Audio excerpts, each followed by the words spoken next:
Hello children, welcome to Ritu ma'am's online class.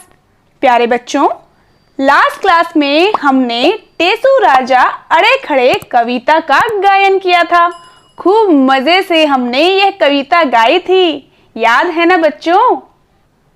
तो आज मैं आपको इस कविता का अर्थ समझाने जा रही हूं। देखो बच्चों, कविता है टेसू राजा अड़े खड़े। शुरू करते हैं। अब ये देखो, ये कौन है? ये है टेसू राजा और ये अड़कर खड़े हैं, मतलब जिद में खड़े हैं।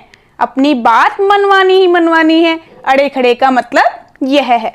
देखो, टेसू राजा अड़े खड़े। टेसू राजा एक बात पर अड़े हुए हैं, मांग रहे हैं दही बड़े। वो दही बड़े मांग रहे हैं। बड़े कहां से लाऊं मैं? भाई, बड़े कहां से लाऊं मैं? पहले खेत खुदाऊं मैं। उसके लिए तो पहले खेत में खुदाई करनी पड़ेगी। और बड़े कौन से, पता है ना आपको? आप खाते हैं ना दही बड़े? बड़े स्वाद लगते हैं दही बड़े सभी को। किस किस के साथ खाते हैं?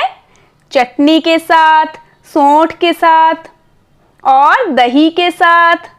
बहुत स्वादिष्ट लगते हैं ना बच्चों?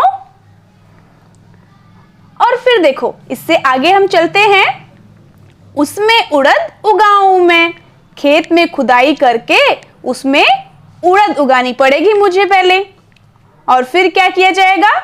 उड़द उगाने के बाद फसल काट घर लाऊं मैं। उसके बाद फसल को काट कर घर लेकर आना होगा। और फिर क्या करना होगा? छान फटक रखवाऊं मैं। फिर पिट्ठी पिसवाऊं मैं। देखो बच्चों, यहां पर खेत में कौन सी चीज उगाई गई है? उड़द। इसका मतलब बड़े किससे बनते हैं? उड़द से बनते हैं। और उसके बाद फसल काटने के बाद क्या किया जाता है? उसको छाना और फटका जाता है। और फिर क्या किया जाता है? छान फटक कर क्या दाल अलग कर ली जाती है उड़द की। उसके बाद उसको पीस कर पिट्ठी बनाई जाती है। देखो, फिर पिट्ठी पिसवाऊं मैं। पिसवा कर पिट्ठी बनाई जाती है। और फिर क्या किया जाता है? पिट्ठी बनाकर चूल्हा फूंक जलाऊं मैं। टिकिया गोल बनाऊं मैं। चूल्हा जलाकर टिकिया गोल बनाऊं मैं। वो जो पिट्ठी बनाई थी ना, उसकी गोल गोल टिकिया बनाई जाएंगी। पहले मैं उसकी गोल गोल टिकिया बनाऊंगी या फिर बनाऊंगा, और उसे क्या करेंगे? चूल्हा फूंक जलाऊं मैं, चूल्हा जलाऊंगा और उसे कढ़ाई में डलवाऊं मैं। तलवा कर सिकवाऊं मैं। कढ़ाई में डलवाऊंगा या डलवाऊंगी और फिर तलवा कर सिकवाया जाएगा किसे? बड़ों को। देखो बच्चों, यहां पर आपको नजर आ रहा होगा ना? देखो, इन चित्रों में देखो आप, यहां पर उड़द की दाल पीस ली गई है और पिट्ठी बना ली गई है। उसके बाद गोल गोल बड़ों को, गोल गोल टिकिया बनाकर बड़ों को कढ़ाई में डाल दिया गया है। और ये देखो, ये तल कर सेक कर बाहर निकाल लिया गया है। और फिर क्या होगा? देखो, जब तल कर सिक कर बाहर आ जाएंगे, फिर पानी में डाल उन्हें मैं लूं खूब निचोड़ उन्हें। फिर उनको पानी में डाला जाएगा और पानी में डालकर उनको निचोड़ लिया जाएगा। उनमें जो तेल होगा वो निकल जाएगा। निचुड़ जाए जब सबके सब, उन्हें दही में डालूं तब। जब वो सभी निचुड़ जाएंगे तो उनको मैं दही में डालूंगा या फिर डालूंगी। नमक मिर्च छिड़काऊं मैं। मेवे खूब लगाऊं मैं। फिर उन पर नमक मिर्च छिड़काई जाएगी और फिर मेवे खूब उन पर डाले जाएंगे, सजाया जाएगा मेवों से। चम्मच एक मंगाऊं मैं, तब वह उन्हें खिलाऊं मैं। फिर एक चम्मच मंगाकर उन्हें खिलाऊंगा या खिलाऊंगी। देखो बच्चों, अब यहाँ एक बच्चा आपको नजर आ रहा है ना? अब इसने दही बड़े तैयार करके किसको खिलाए हैं? टेसू राजा को खिला दिए हैं। इस तरीके से दही बड़े तैयार होते हैं। आपको दही बड़े बनने की पूरी प्रक्रिया अब तो याद हो ही गई होगी इस कविता के साथ, है ना बच्चों? अब चलो आगे नेक्स्ट पेज पर एक्टिविटीज देखते हैं। देखो बच्चों, सोचो और बताओ में यदि टेसू राजा दही बड़े के स्थान पर हलवा, पूरी या खीर मांगते तो यह कविता कैसे बनती? अपने साथी के साथ मिलकर कविता बनाओ और कक्षा में सुनाओ। जैसे खीर के लिए बच्चों यह बनाई गई है कविता।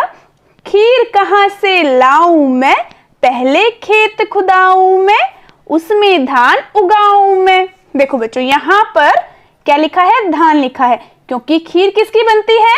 खीर बनती है चावलों की। उसके लिए खेतों से क्या लेते हैं? धान। चावल को धान कहते हैं, चावल की फसल को धान कहते हैं। तो उसमें धान उगाऊं मैं। उसके बाद क्या आएगा? फसल काट घर लाऊं मैं। फिर देखो बच्चों, इसी पोइम के बेस पर बनानी है। यहां तक हमारा हो गया था। अब यहां पर बड़ों के लिए लिखा हुआ है छान फटक रखवाऊं मैं। तो हम क्या कह सकते हैं? कूट फटक रखवाऊं मैं। ठीक है। और फिर क्या होगा? फिर दूध में पकवाऊं मैं। अब जब दूध में पक जाएगी तो क्या होगा? दूध में पकने के बाद चीनी डाली जाती है, चीनी डाल हिलाऊं मैं। फिर क्या होगा? गाढ़ा होने पर उतरवाऊं मैं, फिर थाली में डलवाऊं मैं, चम्मच के साथ गर्मा गर्म खाऊं मैं। है ना कितनी अच्छी कविता? आप भी इसी तरीके से कविताएं बनाना। हलवा पर, पूरी पर, खीर पर तो हमने बना ली है ना। और क्या करना है? इस कविता को अपनी कॉपी में लिखो। अपनी पसंद की खाने पीने की कुछ और चीजों को भी टेसू राजा की कविता में जोड़कर कविता बनाओ।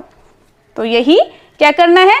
और भी खाने पीने की चीजों को आप कविता में बदल सकते हैं, उसको कविता का रूप दे सकते हैं बड़े सुंदर तरीके से।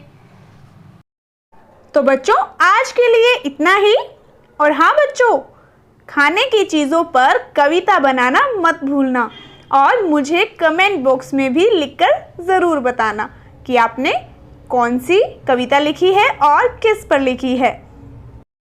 और बच्चों, बाकी सब्जेक्ट्स की वीडियोस देखने के लिए और इस पाठ के अलावा बाकी पाठों की वीडियोस देखने के लिए और अपनी ऑनलाइन स्टडी जारी रखने के लिए आप मेरे channel educational vibes with Ritu Malik an educator पर जाकर देख सकते हैं। वहां आपको सभी वीडियोस अवेलेबल हो जाएंगी। और हाँ बच्चों, अगर आपने अब तक मेरे चैनल को सब्सक्राइब नहीं किया है तो चैनल को सब्सक्राइब ज़रूर करें और उसी के साइड में जो बेल आइकन है उसको ज़रूर प्रेस करें ताकि मेरी आने वाली सभी वीडियोस की नोटिफिकेशंस आपको मिलती रहे। तो फिर मिलते हैं नेक्स्ट वीडियो में।